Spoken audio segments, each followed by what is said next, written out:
दोस्तों, कनाडा की conservative party के लीडर पियर पोलिवियर ने कहा है कि कनाडा को ये जो एलएमआईए बेस्ड वर्क परमिट्स हैं ये बंद कर देने चाहिए। तो क्या कनाडा अपने एलएमआईए बेस्ड वर्क परमिट बंद कर देगा? क्या आपका वर्क परमिट पे कनाडा आने का सपना अधूरा रह जाएगा? और क्या आपको कोशिश ही नहीं करनी चाहिए कनाडा में वर्क परमिट पे आने की? क्या है इस वक्त की ग्राउंड रियलिटी और क्या स्टेप्स अगर आपको लेने चाहिए अगर आपका वर्क परमिट ऑलरेडी प्रोसेस में है, एलएमआईए लगी हुई है या लगने वाली है? अगर आप ये जानना चाहते हैं तो हमारे साथ देखिए आज की ये वीडियो। check Johnny Hans। जी हाँ दोस्तों, नमस्कार, आदाब, सत श्री अकाल। मैं हूं जॉनी हंस लेके हाजिर हूं आज ये खास वीडियो। और इस वीडियो में मैं बात करने वाला हूं कि जो कनाडा की कंजर्वेटिव पार्टी के लीडर हैं पियर पोलिवियर, उन्होंने अभी ये रीसेंट अनाउंसमेंट में बताया है कि भाई वो चाहते हैं कि कनाडा में एलएमआईए बेस्ड वर्क परमिट बंद हो जाए। इससे जो कनेडियंस हैं उनकी जॉब्स खतरे में है, इनकी जॉब्स फॉरेन वर्कर्स को दी जा रही है। कहां तक ये सच है? अगर आप नंबर्स को देखें तो Canada is a country of immigrants. और सबसे बड़ी बात ये है कि जी हाँ, ये बात सच है कि बहुत हद तक कनाडा का जो एलएमआईए बेस्ड वर्क परमिट है बड़े बड़े शहरों में, जो मेट्रो सिटीज हैं कनाडा के, Toronto, Montreal, Vancouver, in cities में इस सिस्टम को गलत तरीके से यूज किया। कैलगरी भी ऑलमोस्ट इस चीज में आता है। बट ये चीज को हम इग्नोर नहीं कर सकते कि एलएमआईए बेस्ड वर्क परमिट में जो लोग हैं उनकी वजह से ऐसे टिम हॉर्टन्स भी चल रहे हैं जो डीप रिवर्स वाली साइड है, जहां पे आसपास कोई ज्यादा सेटलमेंट्स नहीं है। ऐसी भी इंडस्ट्रीज हैं जैसे फिशिंग इंडस्ट्री, जिसमें देखा जाए तो ऑलमोस्ट 70 to 80% फॉरेन वर्कर्स ही काम करते हैं, क्योंकि ये जो हाई लेबर वाले काम है ये नॉर्मल कनेडियंस करना नहीं चाहते। ऐसी भी इंडस्ट्रीज हैं जो देखा जाए तो बंद हो जाए अगर फॉरेन वर्कर्स नहीं है, क्योंकि क्यूबेक के जो बिजनेसेस हैं उन्होंने इनफैक्ट गवर्नमेंट को सू करने की बात किया इस चीज को लेके, क्योंकि उनकी जो फैक्ट्रीज हैं या प्रोडक्शन है जिनके उन्होंने ऑर्डर्स उठाए हुए हैं, वहां पे जो लोकल लोग थे वो नहीं काम कर रहे थे, उन्होंने फॉरेन वर्कर्स को दिए। अब अगर उनके वर्क परमिट एक्सटेंड नहीं हुए या एलएमआईए बेस्ड वर्क परमिट इशू नहीं हुए तो वो गवर्नमेंट से पैसा मांगेगी। अगर आप हम देखें कंजर्वेटिव गवर्नमेंट के जो लीडर हैं पियर पोलिवियर, अगर इनके हिसाब से देखें, पहले तो इनको अपनी ही राइडिंग में ये जीत नहीं पाए थे, किसी और राइडिंग में जाके अब ये जीत के वापस आए हैं। तो सबसे गर्मा गर्म टॉपिक जो होता है ना, जब आप पावर में आते हो पार्लियामेंट में, तो आप इमिग्रेंट्स को चोट पहुंचाओ। कहने का मतलब ये है, although Canada is a country of immigrants, है ना, बट जो नए इमिग्रेंट्स आए हैं उनको अब ध्यान से समझो ये ब्लेम गेम कैसे चलती है। जो जैसे मेरी अपनी फैमिली में से भी बहुत सारे ऐसे मेंबर्स हैं जो ऑलरेडी काफी सालों से कनेडियन सिटीजन हैं, अंडरस्टैंडेबल, वो भी कहीं ना कहीं से आए हैं, वो भी इंडिया से आए हैं।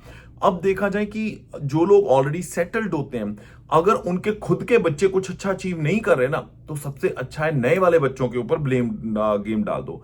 मैं आपको बता दूं 10-12 साल पहले भी ये चीज होती थी।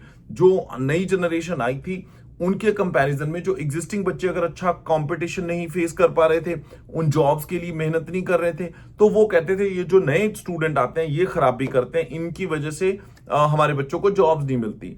बट अब 10-20 साल बाद अगर मैं देखूं तो 10 साल बाद भी वही हिसाब किताब है। उससे पहले भी इमिग्रेंट्स को ब्लेम किया जाता था। सो टेक्निकली क्या इमिग्रेंट्स प्रॉब्लम है इस चीज की, या ये चीज कि जो ऐसी जॉब्स होती हैं, जो मोनोटोनस जॉब्स हैं, वो लोकल बच्चे नहीं लेना चाहते, इसलिए वो इमिग्रेंट्स को दे दी जाती हैं। खैर, ये बात सही है कि हाँ, अगर कुछ गलत हो रहा है सिस्टम में वो बंद जरूर होगा। और उसमें उसके ऊपर जो कनाडा के प्रधानमंत्री हैं, प्राइम मिनिस्टर मार्क कार्नी, उन्होंने ये चीज क्लियर कर दी है कि there are going to be changes in the system. ये जो फॉरेन वर्कर है, बट जैसे फिशिंग सेक्टर है, जैसे कंस्ट्रक्शन सेक्टर है, जैसे रिटेल, जो फूड चेन्स हैं जो दूर दराज के इलाकों में, इनमें फॉरेन वर्कर्स की जरूरत है। नहीं तो बहुत सारे टिम हॉर्टन्स और स्टारबक्स बंद हो जाएंगे अगर देखा जाए, अगर उनको सही टाइम पे ह्यूमन रिसोर्स नहीं मिला। बट क्या ये चेंजेस अभी अप्लाई हो रही हैं? तो नहीं। जिन लोगों को ये फिक्र है कि उनकी एलएमआईए प्रोग्रेस में है, क्या वो रुक जाएगी? नहीं, वो उस चीज को कंप्लीशन की तरफ ही लेके जाया जाएगा। जिनके अब वर्क परमिट लग रहे हैं या लगने वाले हैं, अभी फिलहाल इसके ऊपर कोई एक्शन नहीं हुआ।